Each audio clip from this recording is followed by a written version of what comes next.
Hi, I'm Hanna Kovshoff, and I'm an Associate Professor of Developmental Psychology in the School of Psychology at the University of Southampton. I'm also the co-director of the Autism Community Research Network at Southampton, or ACoRNS for short. The talk today is on digital stories, and I'm going to tell you a little bit about how we've used digital stories as a methodology for enabling voice and supporting transitions for young autistic children. I'd like to start by acknowledging my collaborators on this project. The first is Professor Sarah Parsons, who is my co-director of ACoRNS Southampton and works in the Southampton Education School at the University of Southampton. I'd also like to acknowledge Catherine Ivell, who's the manager of Avery Nursery in Eastleigh. Avery Nursery is a founding ACoRNS partner, and also we're collaborators on this particular project that I'll tell you a bit more about later on in this talk. Dr. Henry Wood is an educational psychologist with West Sussex County Council and has also worked at the University of Southampton and with ACoRNS as a researcher. And Verity Ward, who's a PhD student of Sarah's and mine, who's using some digital story work in her PhD itself, but was also a collaborator on this particular project as well. So the talk today really I'd like to sort of put into two parts. So the first, I'm going to give a bit of a context and an overview for the research and provide the context for which we believe that digital stories is a good methodology to be using in early years and with autistic children. And then I'm going to show you some examples of digital story work that we've conducted within ACoRNS and tell you a little bit about some ongoing work that we're currently doing within the lab. So primarily the work that I'm going to tell you about today was funded by the Froebel Trust, but we've also had work that I'll tell you a little bit about, funded by the University of Southampton's Impact Acceleration Account, and our more recent work is funded by the ESRC in a methods grant, and I'll tell you a little bit about that at the end of this talk. I also wanted to say something about the theme of this year's conference of closing the research to practice gap. And this research couldn't be a better example of this initiative at all.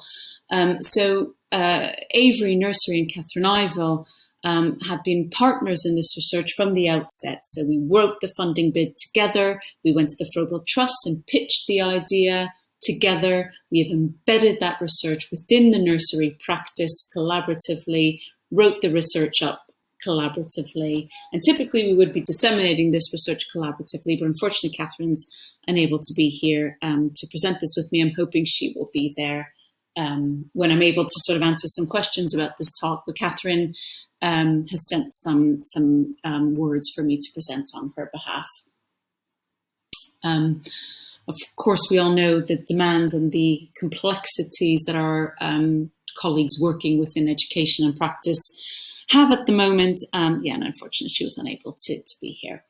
But the whole idea to say this in terms of closing this research to practice gap is that in research, we talk a lot about how we build pathways to impact within our research, but within the model that we use within ACoRNS, we very much co-construct this research within practice and with our practice partners. And so it really bakes impact into the model from the outset.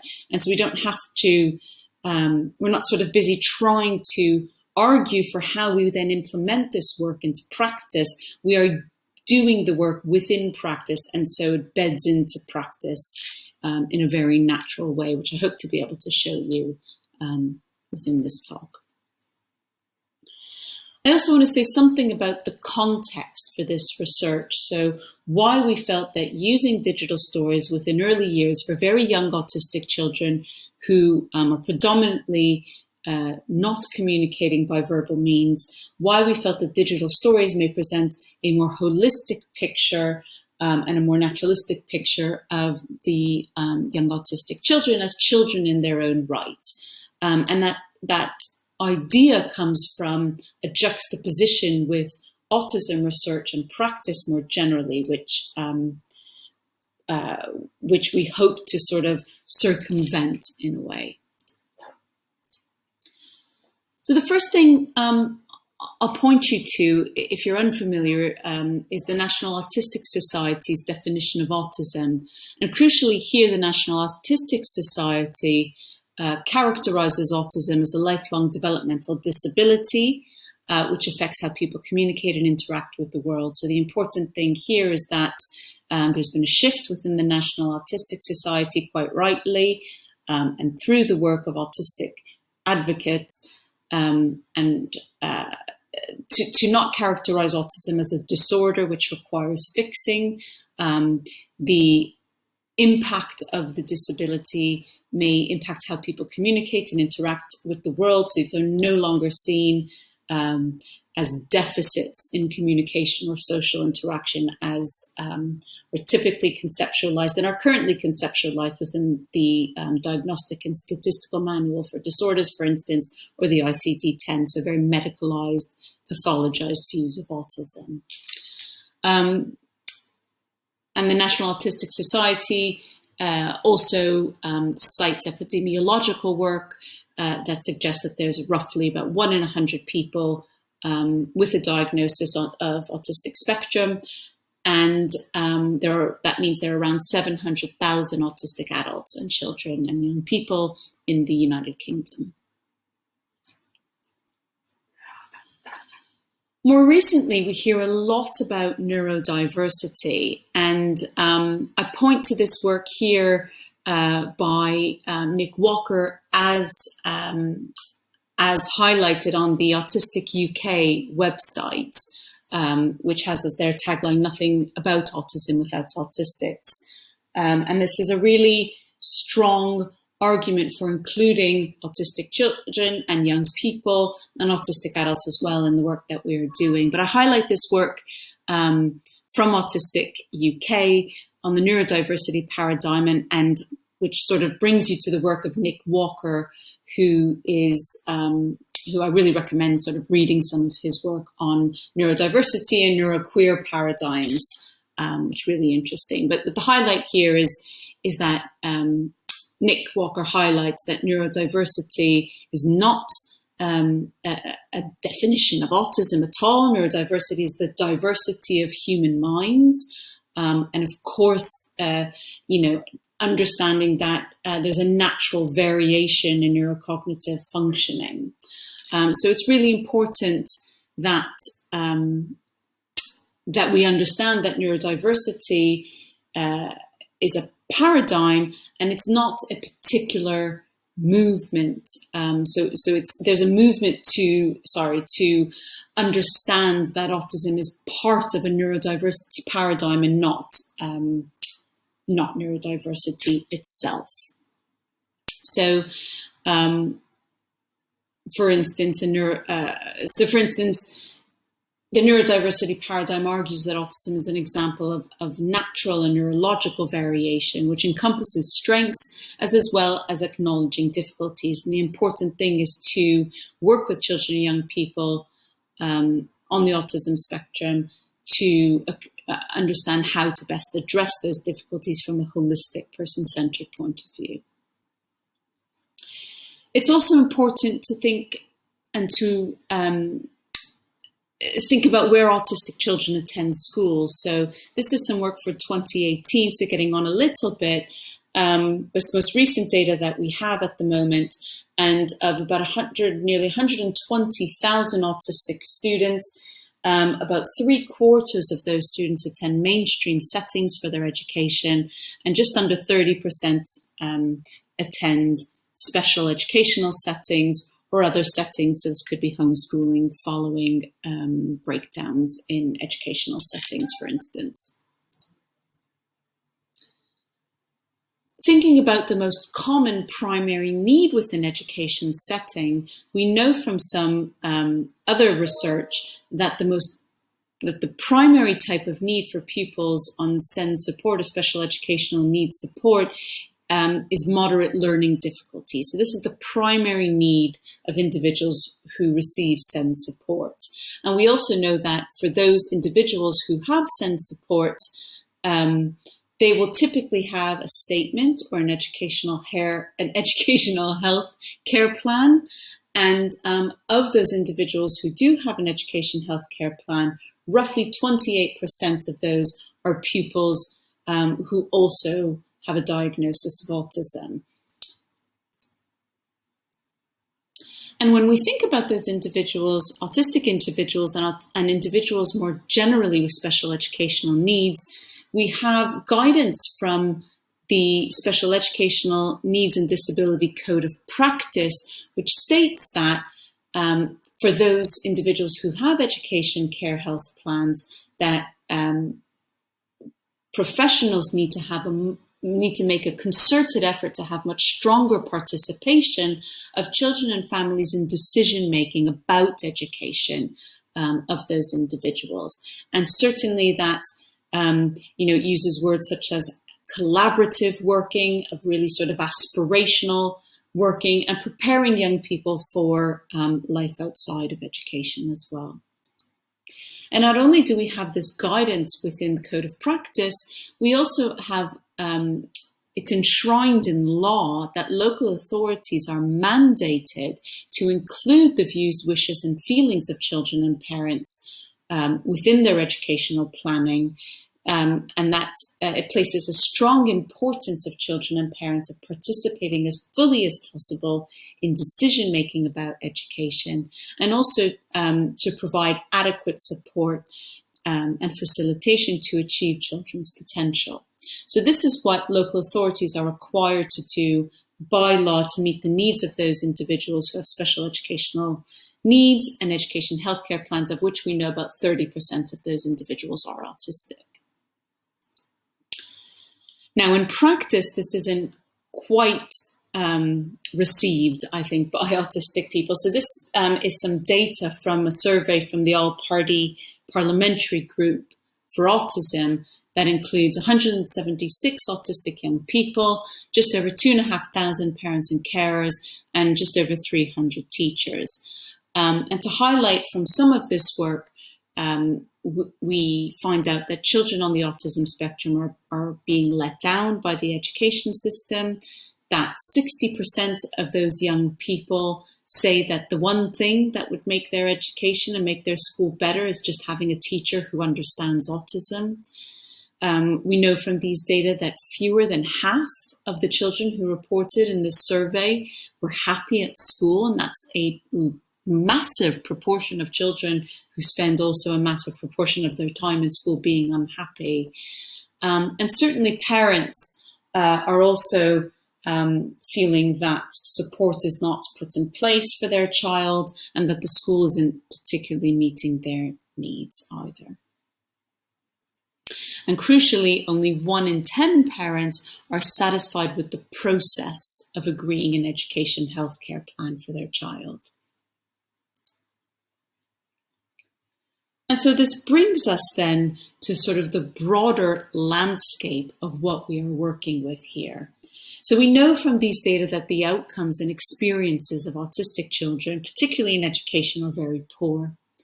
This is set within a very medical model of autism, where there is a focus on fixing deficits in social communication or in interaction with others or in communication, focus on early intervention to cure these particular so-called deficits.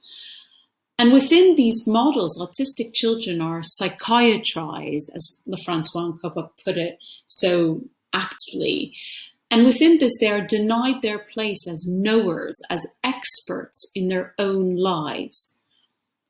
We know, of course, as well from the work of Franklin Schopler and more generally from research, that autistic voices are often left out of research and practice because they're considered hard to reach, and particularly for those individuals who don't use language as their primary mode of communication. And of course, within ACoRNS, we strongly promote a view that the onus is on us as researchers and practitioners to find methods and to find ways to reach those voices and those views in an authentic as possible way.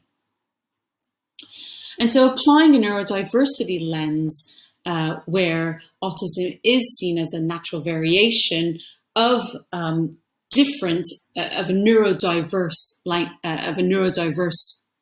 brain and a neurodiverse population, whereby perhaps they are neurodivergent, so breaking away from a neurodiversity lens, but it challenges these dominant views in research and practice. And we do this work set within a particular challenge that these views, this dominant view of autism, places on education and practice. So these are words that come directly from a transition report written for an autistic child transitioning from year 6 to year 7.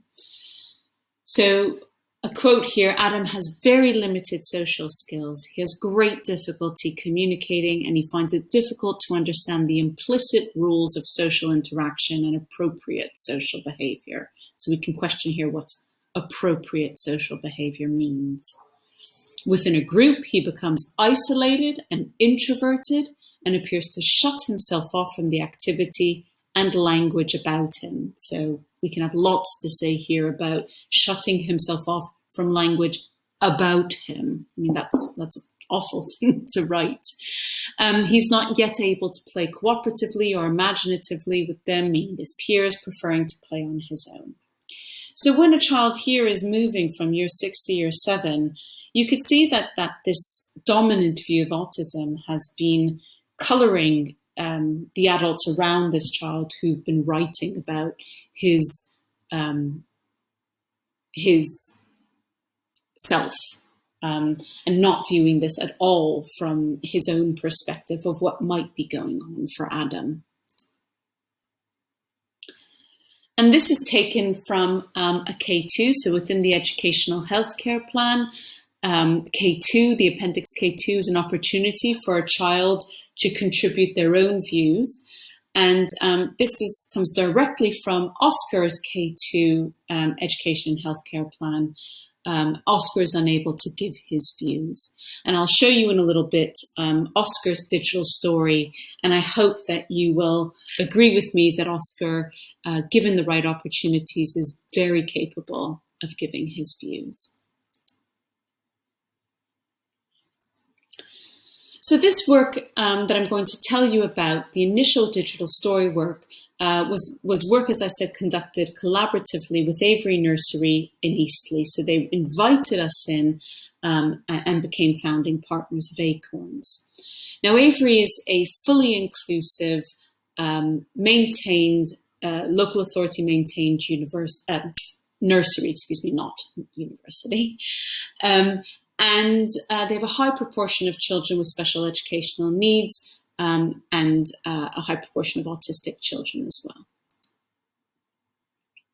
Now, Avery Nursery is not a Froebelian nursery, but their work and their values and their ethos align strongly with Froebelian principles of ensuring that children have integral childhoods in their own right, that every child is unique and their uniqueness links to their capacity and their potential, that childhood is seen as holistic, and that play and creativity form strong educational tools and goals.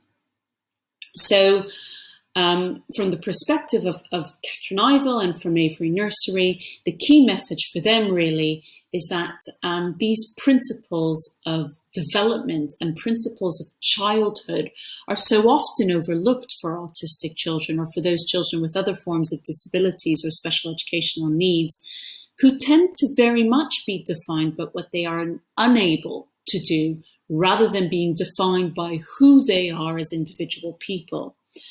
And so Avery Nursery and Catherine, particularly as the manager of Avery Nursery, were very keen to use models of working that challenged the deficit-focused view of autistic childhoods. And this was central to their values and the ethics that they brought to the project. In addition, their values and their ethics were also underpinned by their approach to working. And they ensured and insisted that they included a range of stakeholders in their research, and this included the views and voices of autistic children and those with special needs, and also their families and the practitioners around them, with a shared agenda of research and practice working together.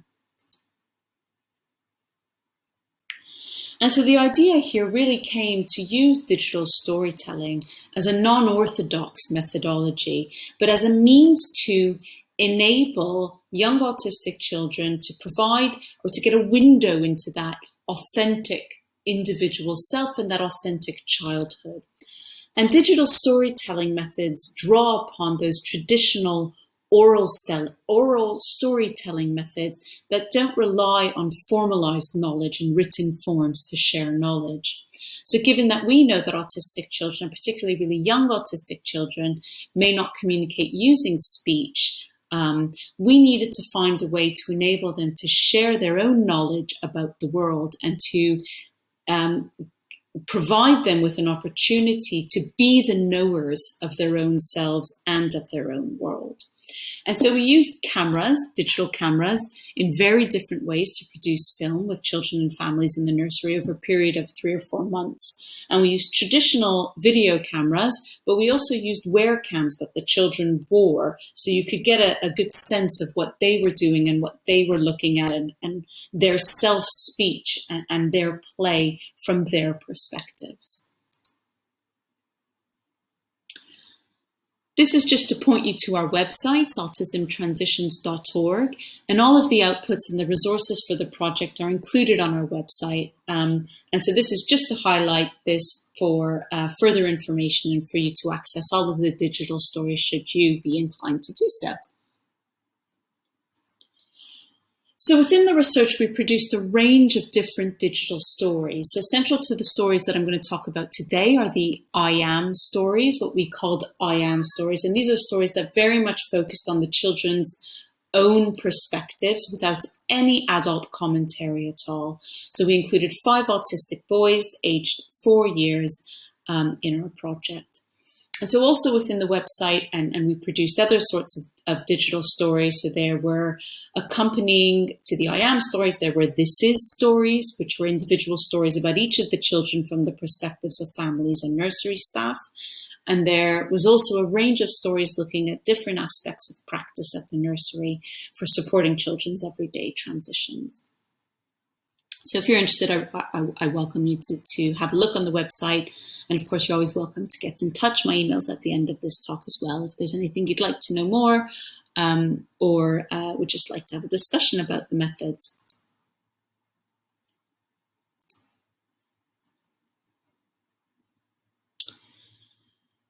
So I'm going to show you a digital story in a moment. But when I do, and particularly bearing in mind Oscar's K2, where he's unable to share his views, I'll show you Oscar's story in a minute. I'd like you to bear in mind the birthday present rule. And this is something that we've borrowed from Paula Cluth in a book that she wrote called You're Going to Love This Kid. And Paula writes, when you read a description of a learner, examine a report about him, or listen to his team discuss his profile, you should be able to generate an idea for a birthday gift for him. So we very much held this in our mind as well when we were thinking about, when we're watching these digital stories. And I hope you'll also be able to recognize a gift that you would buy Oscar for his birthday. So without further ado, I will show you Oscar's digital story.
Harder.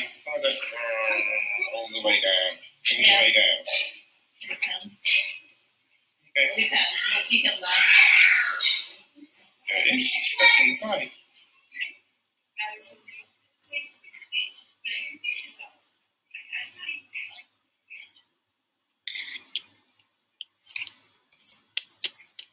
You can make baby ones, look. 6, 7.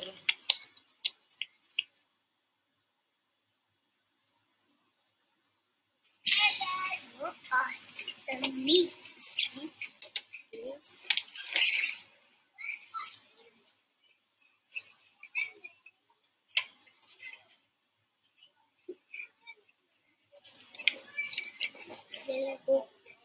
No. Why?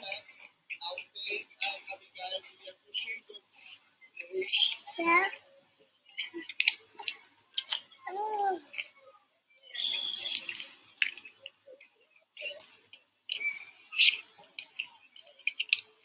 Apple. Grapes. Paw.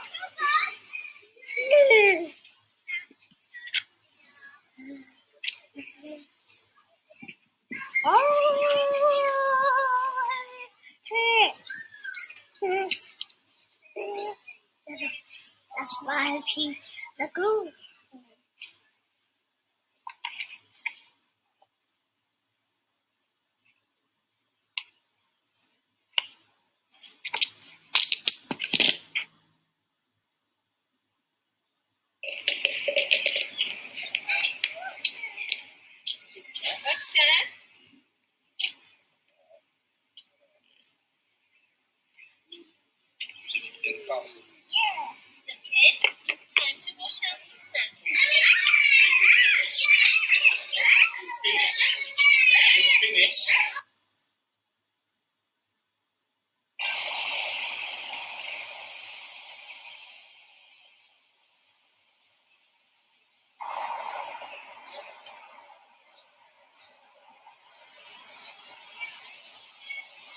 Oscar's run. Oscar's back. Oscar's ball. Are you ready? Here it comes. Yeah! Oh, close. Yay! Climbing the tree, Oscar. Yay! And again. Well done. Oh, there you go. Climbing the tree.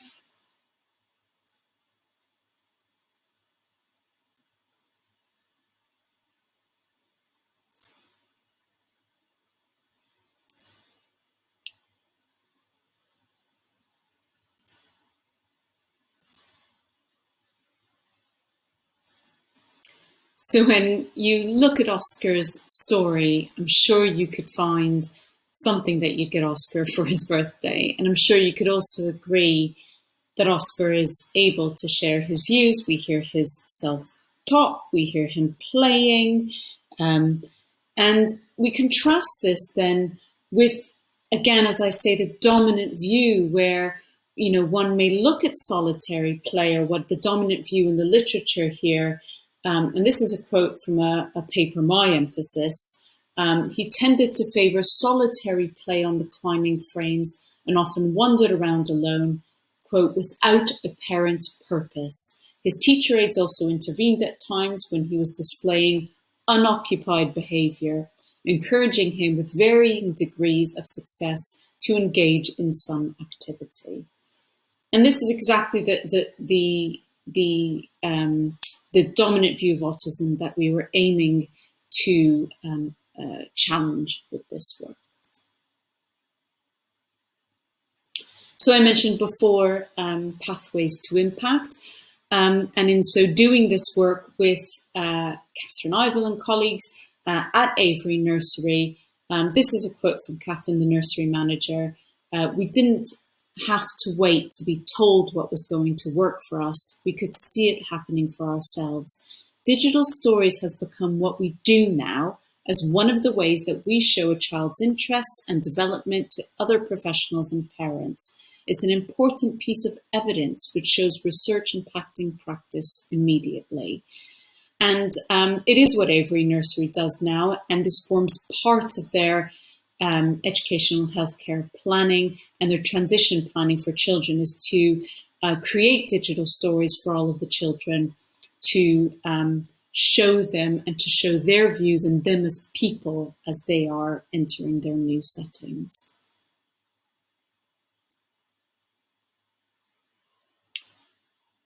We also from this work have created a framework for digital stories. So these are to support the creation of the I Am digital stories. And this is published in Parsons et al. But we have focused here on the spaces children like to explore, people and interactions, their independence and agency, objects and interests, communication and expression, support and skills and capabilities. These frameworks have been used to either develop digital stories, or also we know that some educational psychology colleagues use them to scaffold discussions about children, without even creating digital stories as well. So they're just really useful. And we've also continued to develop this framework. So in a Doctorate of Educational Psychology students' work, Steph Lewis is creating digital stories to support the transition of autistic students at a residential setting from school to adult services, and they've also added in friends and family to the framework as well, and ensuring that these are well captured within digital stories. So a really quick mention here of some ongoing work and some more recent work. I mentioned this work funded by Impact Acceleration funding from the University of Southampton to then apply these digital stories to new settings and within an EP, educational psychology practice. Henry also has received some funding from West Sussex County Council to start to trial the approach more broadly in educational psychology service. And so Henry says here, there's a bank of questions that we tend to use, but it definitely led me to asking different questions. I probably felt more comfortable going into these consultations that I knew what to ask for and had a good picture of the child because I'd seen that digital story. I think the process of writing the report has been easier because I felt like I had a good understanding of his needs. I just felt more confident in that report being a really good reflection of how he is. So demonstrating that these digital stories within practice were giving different and augmented views of children for the EPs writing their reports, particularly within the recent lockdowns where they were unable to see the children in their settings. They've really supported that process as well. And more recently, we've had some funding from the ESRC, a 12-month research methods development grant to start to think about joining up the perspectives from the I Am stories to thinking about where children and young people transition to and how those digital stories could be created to align those two perspectives of the I Am and the We Are to better support educational transitions. So within this project, we're prioritizing autistic children and young people's views and experience across 4 different pilot projects. We are trying out different digital video tools and techniques to support the sharing of spaces, places, and perspectives, including digital maps and walkthroughs, digital conversations, and children creating their own digital stories as well to share with their new settings. We are aiming to develop methods that work in practice with our practice partners and could be beneficial for practice and for particularly children and young people for the longer term. All of these stories and all of these methods are aligned with our core value to respect the range of expertise and lived experience of autistic students and young people that contribute to the project. And so this brings me to the end of this talk. I'd really like to thank all of you for listening. I point you to the autismtransitions.org website if you're interested in any of the digital stories and more broadly about the work. Our ACoRNS, sutton.org.uk. If you're more interested in the work of ACoRNS, please email me if you have any questions. We're on ResearchGate as well and on Twitter where we try to highlight some of the work that we're doing as well. These are some of our papers that are aligned with the work that we've presented today and also some of the work that that we've talked about today, and some other references that are on the slide. So thank you very, very much. And I really hope to see some of you in the question and answer that we'll have. Thanks a lot. Bye.